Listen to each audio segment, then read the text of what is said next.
Look back far enough into deep time, and you'll find the primitive Earth is a volatile volcanic furnace. This environment forged a lineage of predators defined by an incredibly efficient biological design. Millions of years of evolution compressed that massive architecture into a highly refined descendant, the Varanus acanthrus, or Ackie monitor, sitting quietly in a modern living room. Despite measuring barely 2 feet long, this reptile operates like a biological nuclear reactor, sustaining an intense metabolism for a lifespan of 15 to 20 years.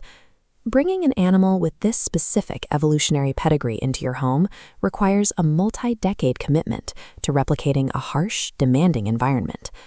Many beginner keepers make the fatal error of dropping this animal into a standard bare-bones glass tank.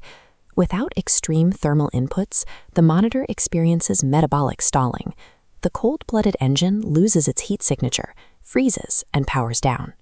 Denied energy to digest food or fight illness, it slowly wastes away, a tragic end for a creature engineered for high performance. Sustaining this animal requires designing every cubic inch of its environment with the precision of an engineer. The blueprint for that environment is found in the harsh, arid scrublands and rocky outcrops of the Australian outback. You have to look at an empty terrarium as a projection of that wild landscape, ready to be built layer by physical layer. The first and most vital layer is the construction of a miniature sun to jumpstart the Ackies' intense metabolism. This thermal gradient map shows the necessary threshold. To meet the baseline Krawlo metric, you must provide a localized, blazing hot basking zone that reaches at least 150 degrees Fahrenheit. Hitting that 150-degree threshold provides the thermal energy required for the monitor's digestive enzymes to function.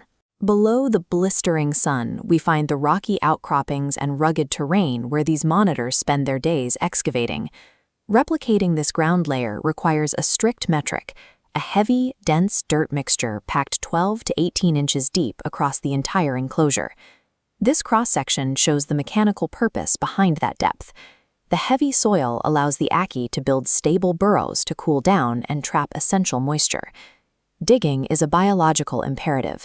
They will spend hours moving earth, expanding their subterranean network.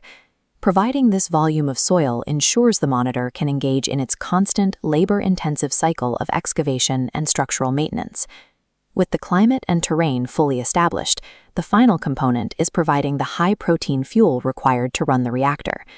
Simulating their wild hunting patterns means offering a heavily supplemented diet of live insects. This includes dense dubia roaches, a meaty, high-protein feeder insect, and common brown crickets, and black soldier fly larvae, which are calcium-rich grubs. When they lock onto prey, the ancient predator emerges. The Ackie launches into a blur of motion, striking with the precision of a coiled spring. That high-octane fuel intake has to be strictly scheduled and adjusted for every life stage over their 2-decade lifespan. By perfectly balancing a 150-degree sun, a 1.5 feet of earth, and a rich insect diet, you transform a glass box into a thriving, self-contained slice of the Australian outback. Pulling back from the enclosure reveals how a few square feet of glass can replicate the specific environmental pressures that have defined this lineage for millions of years. The reward for mastering those strict environmental metrics is a 2-decade-long friendship with a pocket-sized dinosaur. There is a profound comfort in taking a harsh, unforgiving fraction of the wild and maintaining it beautifully inside your own home. If you are ready to engineer your own outback ecosystem, start at the Krawlo Ackie Monitor Care Hub. You will find 11 comprehensive guides covering everything from the best enclosure picks to detailed side-by-side comparisons with blue-tongue skinks and Argentine black and white tigas. With meticulous research and a deep respect for nature's exact requirements, you can hold a genuine piece of prehistory in your hands.